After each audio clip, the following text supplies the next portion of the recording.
atención médica, como pasa acá en la Argentina, ¿no? En las últimas décadas, estos grandes pasos y adelantos que se han logrado, se presta más atención a el manejo de apoyo, como tenemos mejores resultados. Si miran PubMed, Medline y buscan el tema nutrición y cáncer, van a ver un incremento significativo en el número de trabajos publicados en oncología pediátrica. El Children's Oncology Group tiene un comité de nutrición actualmente, reconociendo que es un factor importante y también para investigación en oncología pediátrica. En el 2013, la Sociedad Internacional de Oncología Pediátrica la sacó a la nutrición del manejo de apoyo o solamente la separó, necesita atención propia, y Karina Vianney ahora está a cargo y Amina Chehen está a cargo en Kandahar, en la India. El estado nutricional, por lo tanto, es una entidad compleja en cuanto a su manejo como parte de la terapia del cáncer. Hay factores subyacentes y factores vinculados a la enfermedad per se, que tienen a su vez impacto sobre el apetito, y eso afecta el deseo, la capacidad del paciente para aumentar o disminuir ingesta. Y todo eso lleva no solo a la subnutrición, sino en varios niños estamos viendo obesidad al final del tratamiento, y quiero hablar más sobre esto después.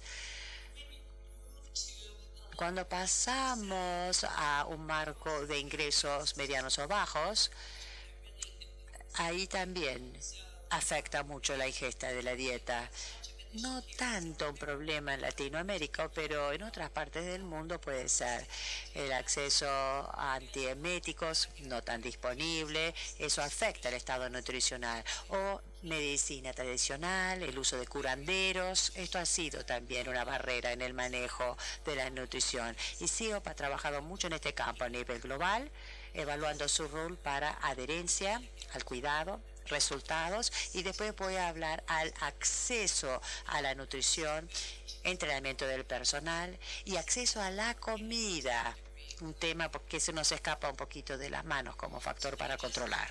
Cuando vemos solamente un niño que está en el diagnóstico con subnutrición, hay mucha variación regional. Estos datos son un poco desactualizados, pero lo que vemos es que en realidad la subnutrición es muy regional.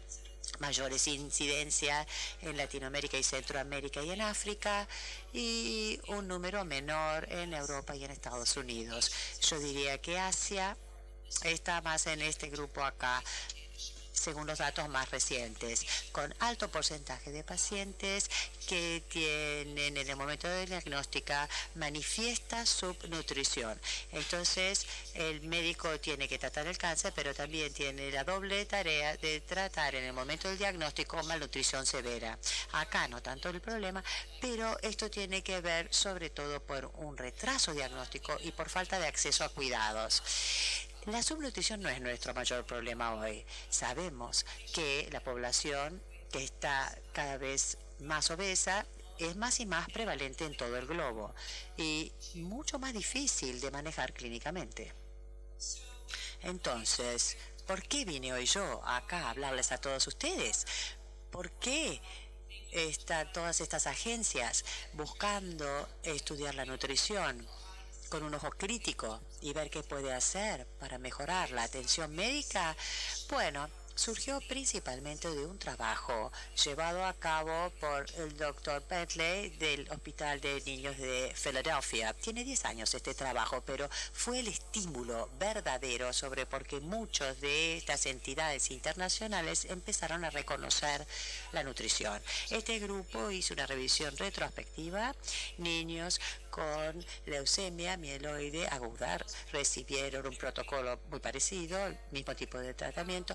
Lo que vio el grupo fue que el estado nutricional se vinculaba muy de cerca a la sobrevida, tanto la sobrenutrición como la subnutrición. Este fue el primer documento que mostró claramente que el estado nutricional al diagnóstico impacta la respuesta al tratamiento y el resultado.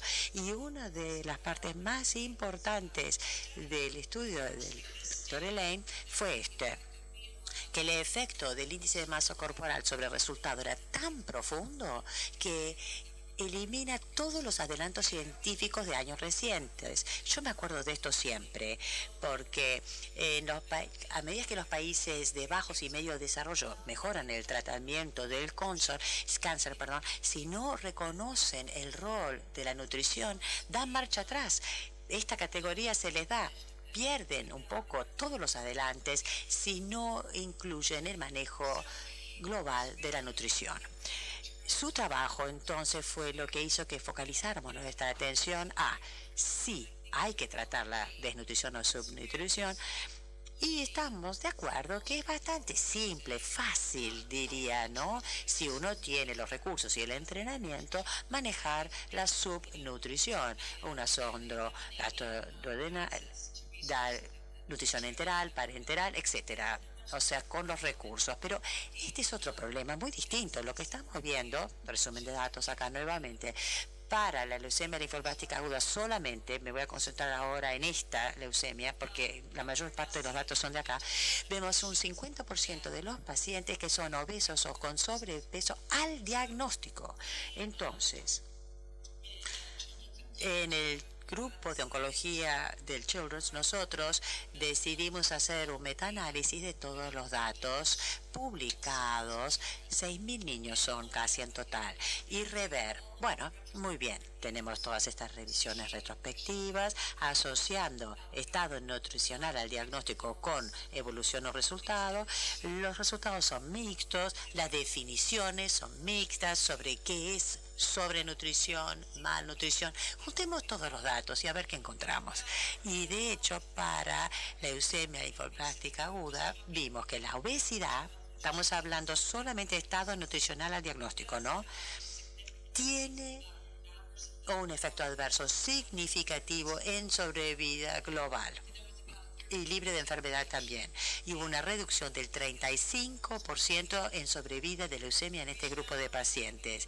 Vimos que cuando miran la leucemia de alto riesgo, estos son adolescentes, este grupo, ¿no?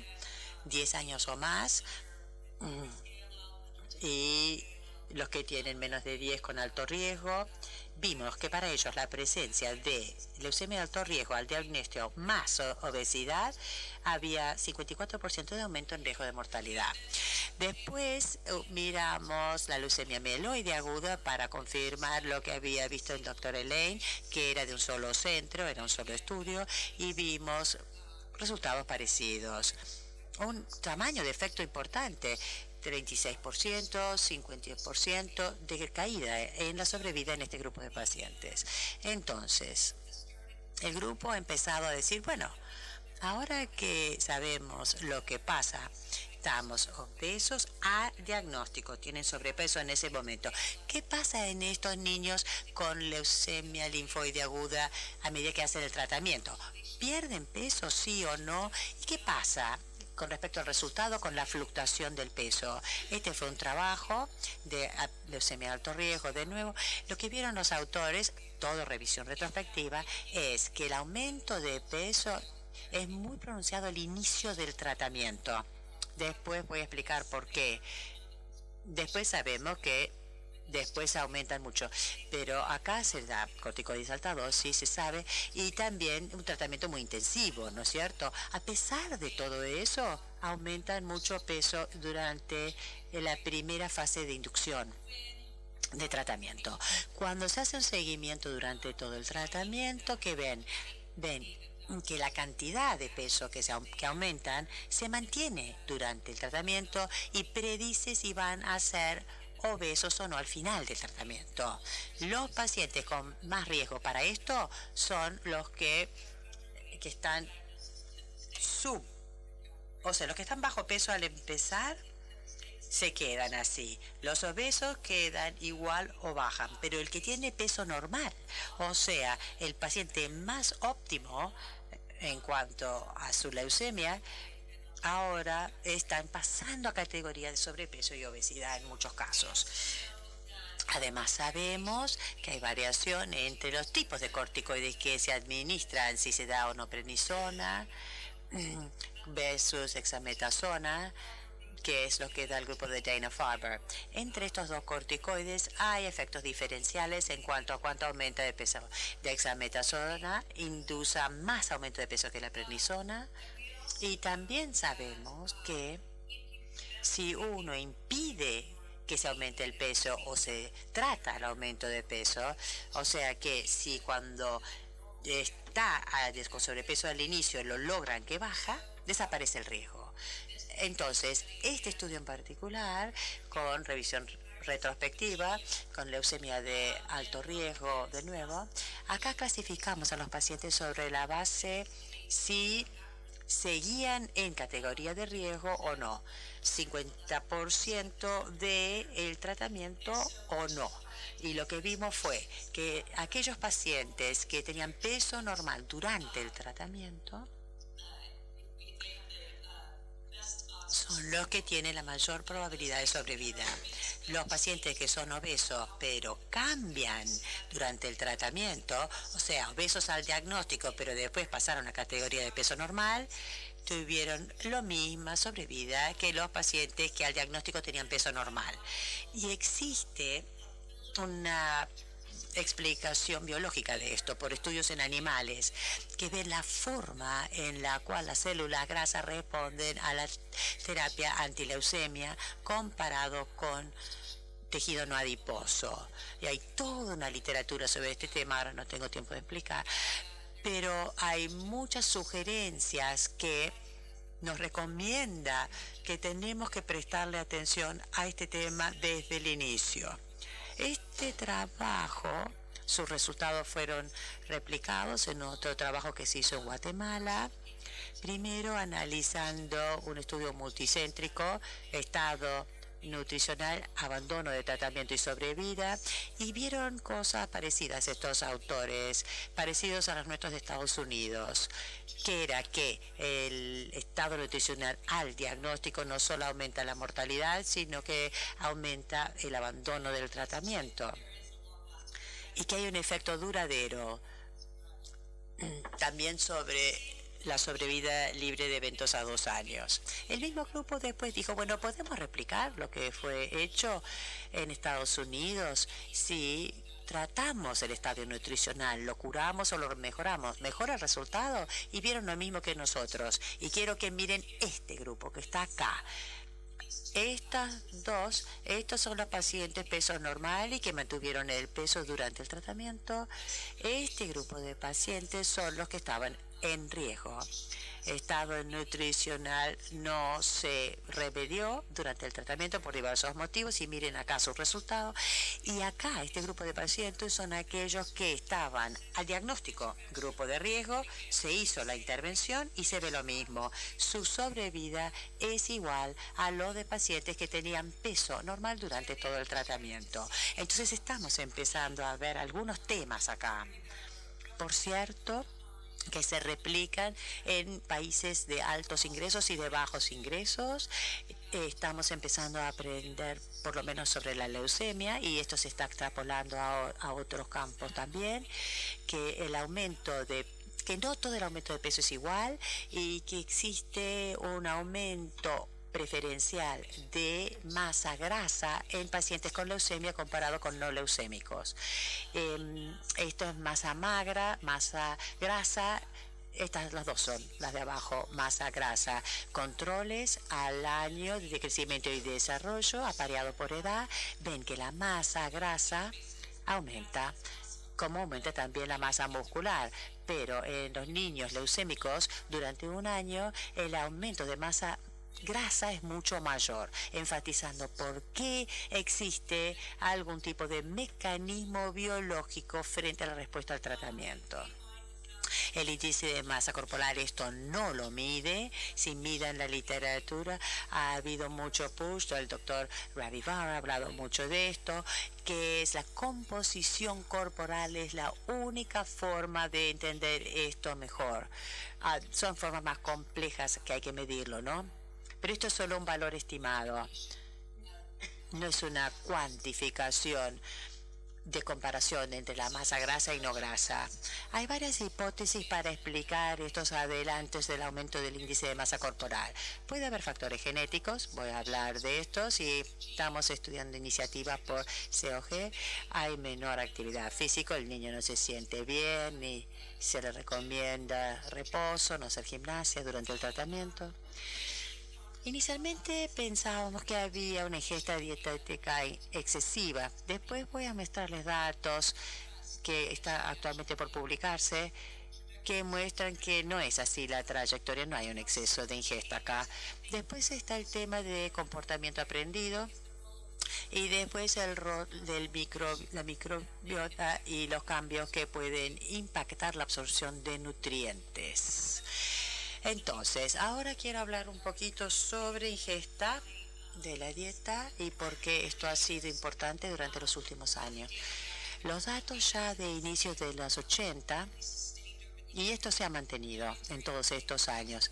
La ingesta y el estilo de vida en general se atribuyen al 70% del riesgo del cáncer. Con los años esto se ha refinado mucho. ¿Qué rol tiene la dieta y qué componentes de la dieta tienen influencia? Estos dos estudios importantes, el Nurses Health Study de Harvard y el EPIC, que es de Harrow, que tiene 4.000 adultos. Ninguno es pediátrico, pero, por cierto, son prospectivos, grandes cohortes analizando y estudiando la dieta. En los niños nosotros sabemos, con datos muy limitados a Estados Unidos y Canadá, básicamente sabemos que los niños no están siguiendo las guías recomendadas. Hoy seguimos las guías recomendadas por la Fundación de Investigación del Cáncer Mundial, el American Cancer Society, y cuando comparamos cómo comen los chicos en Canadá y en Estados Unidos a esas guías, no las están siguiendo, ¿no? Y sabemos que por lo menos en los adultos, la adherencia a las guías tiene un impacto sobre mortalidad post tratamiento del cáncer. Acá una muestra limitada en adultos y niños observaron que los que más seguían estrictamente la guía recomendada tuvieron una caída en el riesgo de mortalidad. Y sabemos que esto ha sido replicado en el estudio EPIC en Europa, que cuanto más adhieren los pacientes a estas guías, se hace un puntaje basado en las 10 recomendaciones, ¿no? Uno que está acá abajo no sigue nada y uno que está acá arriba la sigue muy de cerca, y sabemos que hay menor riesgo de mortalidad nuevamente. O sea, cuanto más siguen cada componente de la guía dietética o nutricional. Entonces, lo que uno come tiene un rol. Cuanto más aprendemos sobre todo del microbioma, sobre todo cuál es el rol de eso para los compuestos inflamatorios liberados por la microbiota, la obesidad, la composición que permite extraer mejor los nutrientes, dando entonces un factor biológico y explicando por qué estos alimentos en particular tienen un impacto sobre el desarrollo de la obesidad. La ingesta de la dieta y el tratamiento solo, ¿cómo afecta la ingesta calórica total? Estudios tempranos sugieren, y esto es para leucemia, de nuevo me concentro en leucemia porque es donde tenemos todos los datos, ¿no?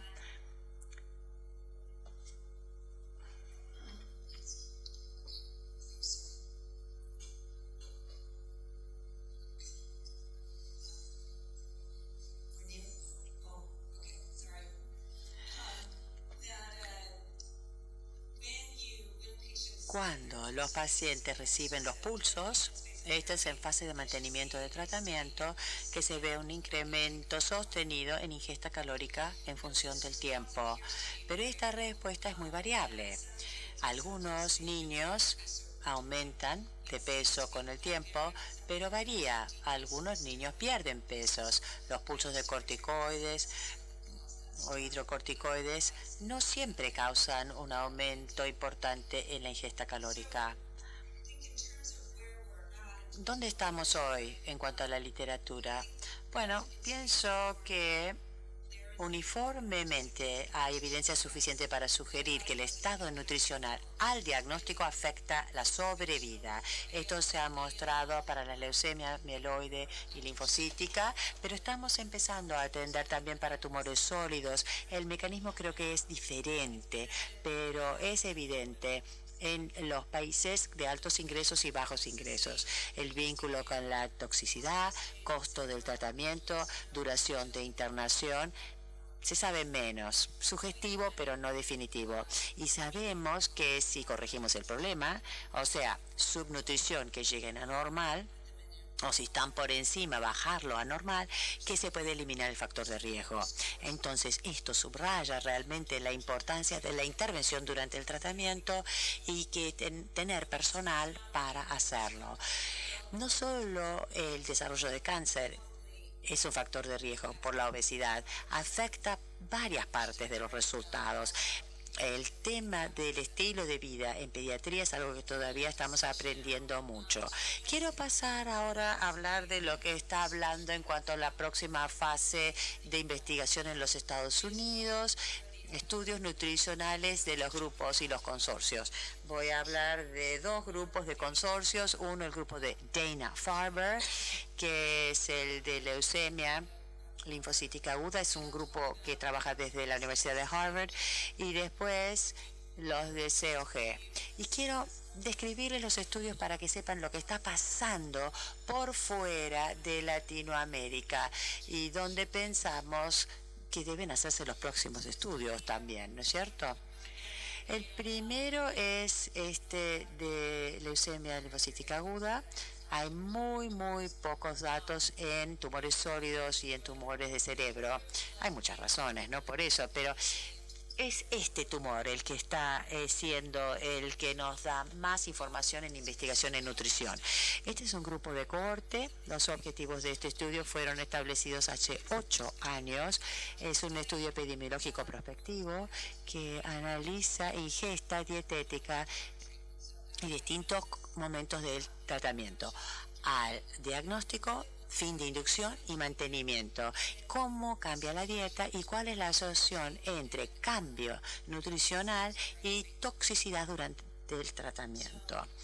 Entonces, evaluamos pacientes con un cuestionario de frecuencia de alimentos. Este es el formato. Lo conocerán muy bien todos ustedes. Esto es el tratamiento a 2 años para leucemia linfocítica aguda en pediatría, y después analizamos momentos del tratamiento: diagnóstico, fin de inducción y mantenimiento. Le dimos un cuestionario validado sobre frecuencia de alimentos en estas etapas y después lo analizamos. Además de tener esto como un ensayo clínico, tuvimos acceso también a datos de toxicidad y datos antropométricos, aunque de manera limitada. Y lo que fue importante para nosotros fue realmente ver la asociación con toxicidades y resultados.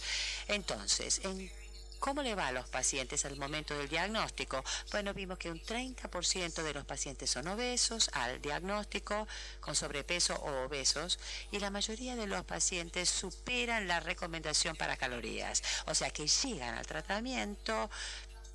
25% de ellos tienen sobrepeso o obesidad y la mayoría están comiendo de más, lo que nos indica que el proceso de la enfermedad per se, a diferencia de otros tumores malignos, acá no afecta la ingesta calórica de estos pacientes, por lo menos no al momento del diagnóstico. Y esto es bastante uniforme en cuanto a grasas, hidratos de carbono. O sea, están comiendo de más. No vimos diferencias tampoco entre varones y niñas, ni tampoco grupos de riesgo. Empezamos a analizar durante el tratamiento de estos pacientes. La primera pregunta que nos hicimos fue: miremos qué está pasando acá en general, ¿no? ¿Cómo cambia la dieta? Mirando así de manera vuelo de pájaro, calorías totales. Nos sorprendió mucho. Los chiquititos, los chicos más chiquitos, mantenían ingesta calórica durante el tratamiento. Bueno, probablemente porque somos más proactivos, le damos una sonda nasogástrica enseguida a un chico que pierde peso en este grupo etario, ¿no?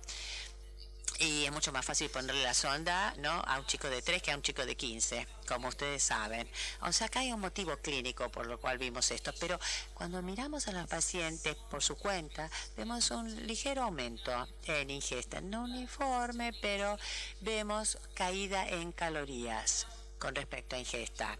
Ahora, les quiero recordar, hace varias diapositivas yo les mostré el tema de los patrones de índice de masa corporal durante el tratamiento, ¿no?, en leucemia. Y no mostraba el índice de masa corporal aumenta 10 percentilo 10 desde el principio del tratamiento. Entonces, están comiendo de más, pensamos, ¿no? Y estos son los primeros datos que indican que no es ingesta calórica total, no. Tenemos algunas ideas de por qué, pero después les voy a explicar eso en detalle. Y estamos viendo, estas diferencias son significativas en cada punto cronológico. Al final de inducción y de mantenimiento tienen menos posibilidad de comer todas las calorías. Las niñas comen de más, o sea que acá no es igual para los dos. Y coincide con los datos antropométricos, aumentan de peso las chicas. Alto riesgo y muy alto riesgo come menos que riesgo estándar. Y eso por la intensidad del tratamiento, ¿no? Lo que fue muy claro de este estudio fue que la posibilidad de sobreconsumir grasa es el culpable. Aumentó por 7 la probabilidad de comer grasa de más durante el tratamiento comparado con el momento del diagnóstico. O sea que estamos identificando ahora qué partes de la dieta son la causa de todo esto. Sabemos de manera muy interesante que los chicos con alto riesgo y muy alto riesgo comen más grasa que los otros, los varones más que las niñas, y el índice de masa corporal diagnóstico predecía cuánto iban a comer durante el tratamiento, pero solo para la grasa. Y cuando analizamos después, queríamos ver si los niños con leucemia son diferentes en cuanto al porcentaje que come de más. Hay estudios poblacionales del CDC en Estados Unidos, tiene todos estos datos que los publica, y lo que nosotros observamos es que los pusimos en tercios, bajo, medio y alto, y los comparamos según edad y según género por categorías específicas, y vimos que un tercio de los pacientes comen de más comparado con valores promedios normales, y el tercio medio varió, pero con mayor frecuencia, sobre todo para los chicos más grandes, igual comían más que los valores promedio, o sea que los niños sanos. Este es el aspecto del índice de masa corporal. Y estamos viendo un aumento muy pronunciado en general. El protocolo Dana-Farber de más aumento comparado con otros estudios y protocolos. Después voy a explicar también por qué se da esto. Entonces, lo que vemos ahora como conclusión inicial es, nosotros pensamos que los niños con leucemia linfocítica aguda comían menos con el tiempo. Perdón, se corrige la oradora. Comen de más, asociado a índice de masa corporal. Pero ahora eso está completamente equivocado. Hoy pensamos más que es calidad de dieta, que hay algo específico de la dieta y estamos mirando índices de dieta ahora. No es uniforme por grupo etario ni por grupo de peso. Eso nos sorprende, pero bueno, estamos viendo variaciones. Esto me sugiere a mí que no es una intervención de un solo paso entre 2 años de edad y 18 años de edad, ¿no? Este trabajo no se los mostré, pero algunos de los trabajos pilotos que yo he realizado mirando micronutrientes y antioxidantes ha sido confirmado en esta corte más grande. Ingesta dietética de estos nutrientes se vincula con toxicidades, no tanto resultados, pero infecciones y mucositis durante la inducción, sí. Así que estamos estudiando esto más, evaluándolo en toda la corte. El análisis adicional que estamos haciendo ahora es mirar polimorfismos genéticos,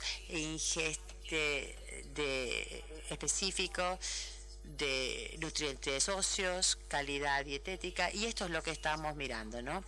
Índices o compuestos de puntaje. ¿Qué componente tiene la dieta específicamente que podría interactuar con el gen, con el microbioma y que causa el aumento de peso tan importante? Y mirando el índice de masa corporal y polimorfismos obesogénicos. Bueno, ahora voy a pasar a este comité junto con alguien que hace trasplante. Somos los dos a cargo de este, y COG está trabajando específicamente, pero el tema más activo es el tema del microbioma y el trasplante de células madre. Estamos por empezar un estudio clínico la semana que viene, se los voy a contar, mirando la interacción entre el microbioma, genética y obesidad. Steve Hunger y Ronnie Bayer y yo estamos mirando esto en el contexto de la leucemia linfocítica aguda, viendo el desarrollo de obesidad en los pacientes tratados con protocolos BFM que no utilizan corticoides tan altos como usamos con DFCI comparado con COG. O sea, buscando conocer cuál es el rol de los corticoides en aumento de peso o si hay algo más. Hay otro médico a cargo. Hay muchísimos datos para ver qué pasa. Tumores sólidos, compresión corporal, están mirando las tomografías para buscar extrapolar composición corporal de la tomografía y mirar el metabolismo. La quimioterapia es un abordaje muy novedoso para obtener una evaluación de la composición corporal por grado. Y bueno, como siempre se hace en tomografía para todas estas enfermedades, no es que hay que hacerle otra tomografía convexa adicional. Otro estudio, L-carnitina y hepatotoxicidad. El grupo de enfermedades está estudiando tumores cerebrales, vitamina B y calidad de vida. Y después Alison Grimes está estudiando la hiperglucemia inducida por corticoides y el rol de las bombas de insulina en este grupo. Para aquellos de ustedes que van a COG,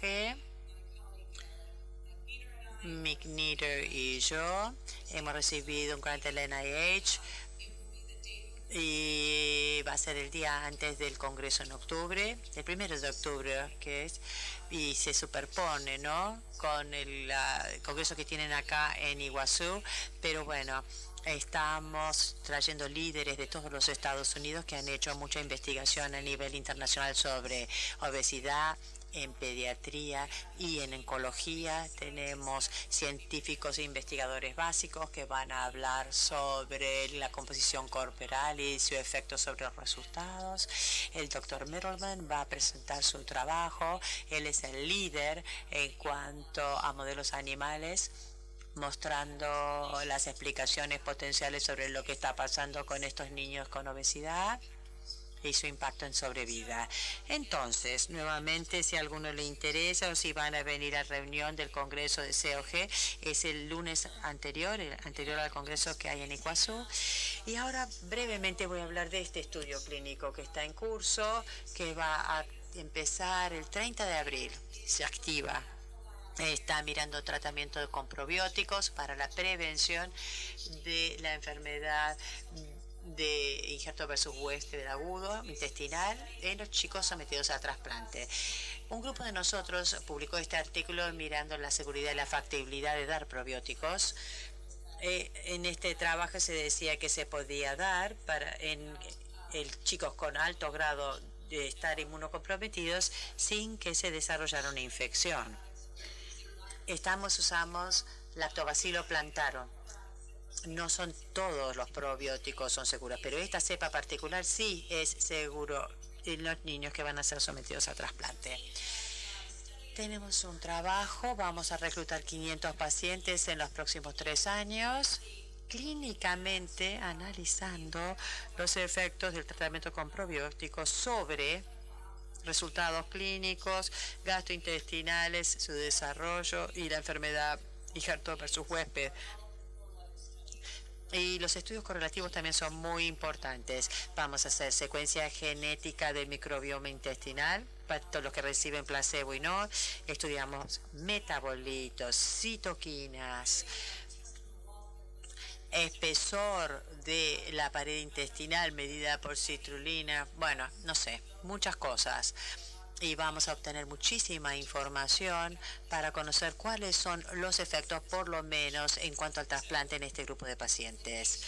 Cuando los pacientes se internan, para empezar el acondicionamiento para el trasplante, reciben el probiótico y reciben o el lactobacillus plantarum o un placebo 3 meses y lo seguimos hasta el día 120, que es el día clave del seguimiento post-trasplante, y hasta el día 56 acá, que es cuando se da la mayor de los casos de rechazo intestinal.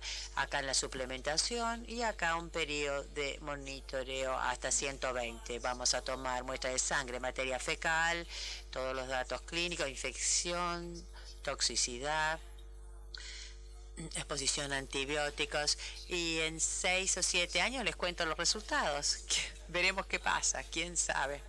Pero bueno, estamos súper interesados. Es el primer estudio del microbioma que está haciendo COG. Entonces, muchísimas gracias.